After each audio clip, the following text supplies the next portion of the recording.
The music was loud, the air buzzing with excitement, and someone had already spiked the punch. You stood in the middle of the university auditorium, surrounded by laughter, camera flashes, and people in graduation robes. Your heart swelled with pride after years of sleepless nights, anxiety ridden exam weeks, and surviving your thesis defense. You did it, you actually did it. Hey, Topper. Minji elbowed your side playfully, raising her drink toward you. How does it feel to officially be a graduate? You smiled like I'm finally breathing again. Oh, I still can't believe you got the highest distinction and never once bragged about it. She gave you a mock glare. So unfair. You laughed, brushing off the compliment, but your eyes instinctively searched the room, and then you saw him, John Jungkook, your professor and your husband.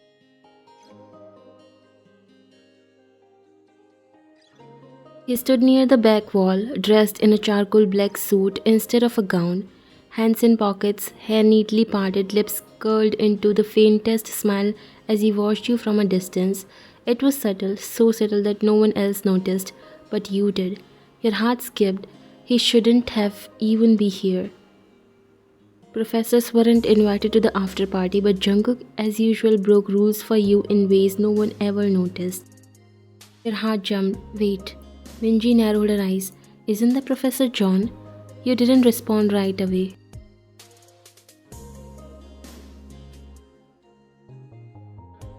I mean, yeah, that's definitely him, she continued, tilting her head. But why is he here? Professors don't come to these things, and hold on. Is he looking at you like that? You blinked and then you did something stupid. You waved at him, right in front of your classmates. Jungkook tilted his head, then slowly made his way across the room toward you. The music kept playing, but it was distant now. Minji's jaw dropped, and the people around you quieted. You could practically feel the question marks forming above their heads. He came to a stop beside you, calm and confident, eyes locked on yours. Congratulations, sweetheart. He said, sweetheart, not Miss Kang, not even your name.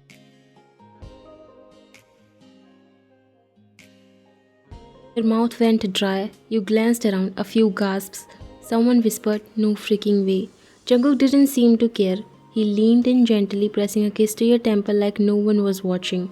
And just like that, the secret you kept so tightly locked away was out. You were married to your professor. Minji stared at you like you had just pulled off a scandal. Are you kidding me? She whispered. You married him? Since when? You let out a nervous laugh. Last year, we kept it quiet because, university rules, his job. The rest of the room was catching up fast. Some people looked impressed, some confused, some very, very interested in the tea.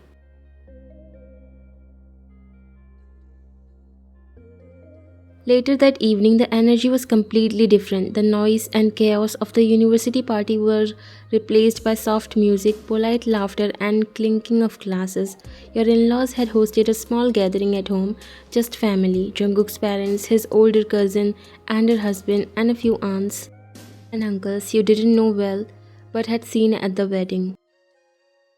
White and gold balloons saying Proud Graduate were taped to the wall above the dining table. A chocolate cake sat at the center, half eaten. Your graduation gown, now symbolic more than anything, was neatly folded over the armrest of the couch. You were still in the pale peach dress Jungkook had picked out for you last week, and even though the celebration was in your name, you felt like a guest in someone else's house. Sit, sweetheart, Mrs. Jones said, guiding you gently to the sofa beside her. She handed you a small bowl of chopped fruit. Eat, you must be tired. You smiled politely and nodded, taking it with both hands. Thank you, Munni. She sat beside you with a sigh of satisfaction. Her tone shifted as she tugged a strand of hair behind your ear like she had known you forever. You have done so well, dear. You have fulfilled your dream. You looked at her, heart warming slightly. I really appreciate your support. It means a lot. She smiled again, then set her bowl aside, the polite softness in her eyes turning serious. Now, she said, It's time to fulfill ours. You blinked. Sorry. She clasped her hands into her lap, voice calm but heavy with expectation. Children, she said, you have done what you wanted. You studied, you graduated, now it's time to start a family. Jungkook is almost 30. We have waited long enough. The fruit in your bowl suddenly lost all taste. Your fingers tightened slightly around the ceramic. Actually, we haven't really discussed that yet. You replied, your voice light, almost unsure, like you didn't want to offend her. She gave a soft hum. Well, you can talk to him tonight. You are married, dear. That means compromise. You gave your dreams time. Now give us this joy, hmm? You smiled politely again, but it didn't reach your eyes. Something in your chest squeezed. Across the room, Jungkook was talking with his father about something related to work. He looked relaxed, completely unaware of the shift that had just happened beside you. You looked back at your mother-in-law, trying to keep your voice steady. I really do want a family one day, you said gently, but I also just graduated today. I was hoping I could work for a while, maybe gain some experience. She raised a hand to stop you. You'll have your whole life to work. Children don't wait. Biology doesn't wait. You opened your mouth, then closed it again. Another aunt chimed in from across the table. I had my first child before I turned 23, two babies before 25, and look at me now, done early, no regrets. You shrank into the sofa a little, suddenly aware of how young you were in this room, but not young enough for them to give you more time. Mrs. John smiled at you again, patting your head. I'm not saying tomorrow, but soon, hmm? A baby would complete this home. We have already waited years for Jungkook to settle down. You nodded quietly, your throat felt dry. You didn't know how to explain that the conversation made you feel like you were being pushed into a mold you hadn't shaped. That this wasn't how you imagined talking about starting a family. Not like this, not with people deciding the timing for you.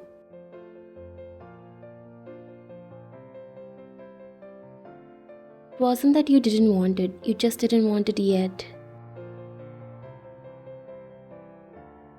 You barely touched your dinner, you laughed when appropriate, smiled when expected, but the conversation replayed in your head like a loop. Every time someone mentioned grandchildren or baby names, your stomach tightened a little more. When the guests started leaving, Jungkook grabbed an arm around your waist and kissed your forehead gently. Let's go upstairs. You look tired. You nodded, grateful.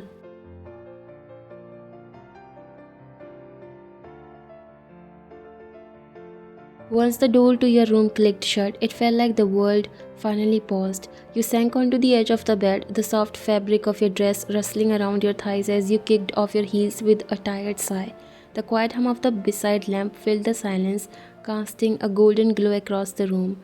Behind you, Jungkook loosened his tie and slowly rolled up his sleeves, undoing his shirt cuffs with the calm ease of someone who never rushed. He always moved like that, slow, focused, in control, even when your heart was racing. You looked at him quietly, unsure of how to start. He sat beside you on the edge of the bed, the warm beside light casting golden shadows on his face as he slipped off his watch and placed it gently on the nightstand. Then he turned to you, still in your dress, still tense, still stuck somewhere between celebration and collapse. I'm thinking, he started, voice calm and almost playful. We should take a break. You blinked, turning to him slowly. A break? He smiled, soft and sincere, as he reached out and wrapped his arms gently around your waist. You didn't resist, you never did with him, and his chin rested lightly on your shoulder, his breath brushing your skin. Yeah, just you and me. No deadlines, no pressure, no parents. No future plans looming over us like thunderclouds. He pulled back just enough to look into your eyes. You have outdone yourself today, he said, brushing his thumb over your cheek. You made it. You crossed that finish line. You were brilliant. You let out a quiet laugh, but it didn't carry much joy. Jungkook noticed instantly. His gaze lingered on your face a moment longer, his features growing serious. What is it? He asked softly. Something is bothering you? You hesitated. It's nothing. You try to brush it off, looking away. I'm just tired. His fingers laced through yours, warm and grounding. You don't have to lie to me. Tell me what's going on. You stared down at your lap, fingers tightening slightly around his. Then the words finally came out. Your mom, you said slowly, she brought up children, starting a family tonight. Jungkook didn't say anything, not yet. He just nodded, urging you to keep going. She said, I have done what I wanted now. I graduated, so now it's time to give the family what they want. That we should start thinking about babies soon. Your throat tightened. I know she didn't mean it harshly, also understand where she's coming from. She even smiled while saying it, but I didn't know what to say. I just kind of froze. I told her maybe later this year, just to make her feel better. You laughed bitterly under your breath. I don't even know if I meant it. There was silence for some time. I haven't started working yet. I haven't done anything on my list. I wanted to travel, learn to drive in another country, maybe even take a short-term internship abroad. I wanted to breathe before the next big thing. And now it feels like if I take that time, I look ungrateful. Like I'm putting myself above everyone else's expectations. You felt his hand tighten gently over yours. Jungkook's expression didn't change, but his energy did. He shifted closer, gaze steady and reassuring. You're not ungrateful, he said quietly. You are just human. He reached up, tucking a strand of hair behind your ear like he always did when you were overwhelmed. You don't owe anyone a timeline, not even my mom. Your eyes burned, not out of sadness but out of sheer relief. I thought maybe if you were okay with it, we could try later this year. He placed his cup down, reached for your hand, and then, with a calmness that pierced you, he said, I'm not interested in that right now. You froze. Oh. His thumb rubbed over your fingers gently. Not because I don't want it with you, but because I know you still have things you want to do. And you are only saying this because of my mother.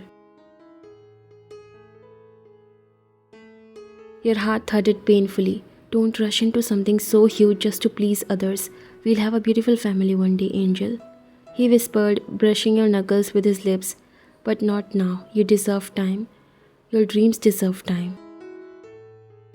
I know, but he put a finger on your lips to shut you. I want a family with you, but not like this. Not rushed, not pressured. I want our life to unfold the way we choose. You just spent years fighting for your degree. Now it's your time to live. Not jump straight into motherhood because someone expects it. You exhaled shakily, the weight in your chest loosening for the first time all evening. Which is why, he said, leaning closer, I'm serious about taking that break. Let's go away. Jeju or that island you kept showing me. The one with the little bungalows over the water. You smiled, eyes glistening now. Really? Yeah, he nodded. You, me, a suitcase and no itinerary. He kissed the corner of your mouth, soft, slow and grounding. I want to give you space to just be. No rules, no expectations, just you. And just like that, your heart cracked open in the most beautiful way. Because he saw you, he always saw you. 2 days later, you stood barefoot on the warm, white sand, the wind dancing through your hair as the ocean stretched endlessly before you. The sun was low on the horizon, turning the sky into melted gold and soft pinks. You turned your head and saw Jungkook walking toward you, barefoot too, holding 2 coconuts with little paper umbrellas sticking out of them. You looked like you were thinking too much, he said, handing one over. You smiled as you took it. Can't help it.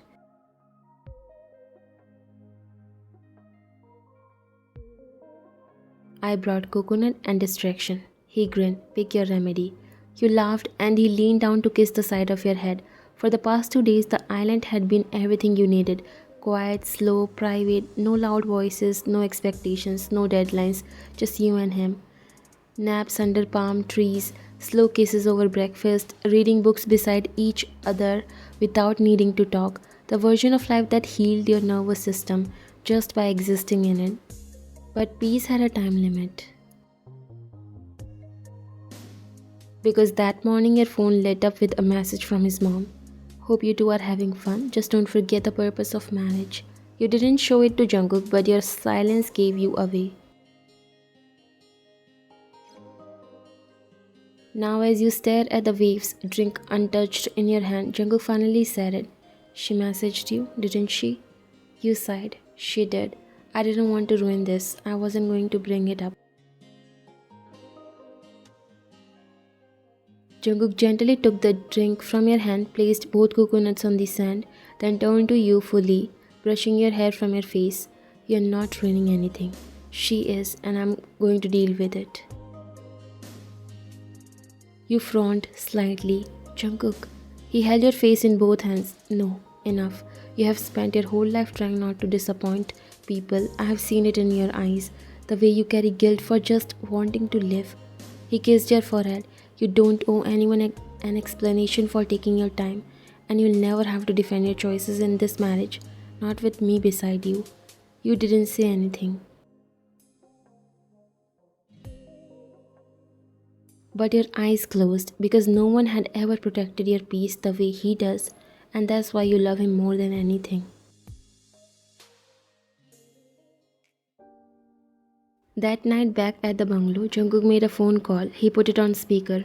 Omone, he said politely. Jungkook, came his mother's cheerful voice. How's the trip? Is she well? Are you guys enjoying? She's resting, he said calmly. That's actually why I'm calling. There was a pause before he continued. Omone, I know you mean well, but the constant hints about children, they need to stop. There was another pause. I'm not angry, but I need you to understand something. This marriage, it's ours, the timeline of our family, and also ours. You don't get to set deadlines or drop pressure just because you think it's time. Jungkook. I love you, he said, cutting her off gently, and I respect you. But I also love my wife, and I respect her dreams, her peace, and her right to choose. When we are ready, truly ready, we'll share that joy with you. And when that day comes, it will be because we are happy, not because we were concerned. He looked over at you, sitting cross legged on the table, watching him with glistening eyes. I need you to respect that. He said finally. There was silence on the other end. Then finally she spoke. I didn't realize I was making her feel that way. I just thought, I know. He said more gently now, but you did, and it needs to stop. Another long pause. All right, his mother finally said, I understand. You to take your time. Thank you, Moni. He ended the call and sat beside you. You okay? He asked softly. You nodded, then leaned in, resting your head on his shoulder. Thank you, you whispered. For what? For not making me feel like I'm difficult or selfish or wrong. He smiled and kissed the side of your head. You're not, you're just brave enough to want more. The rest of the trip was slow and beautiful. You watched sunset from hammocks, took photos on film, talked about your future like it was something flexible, something you both had the power to shape.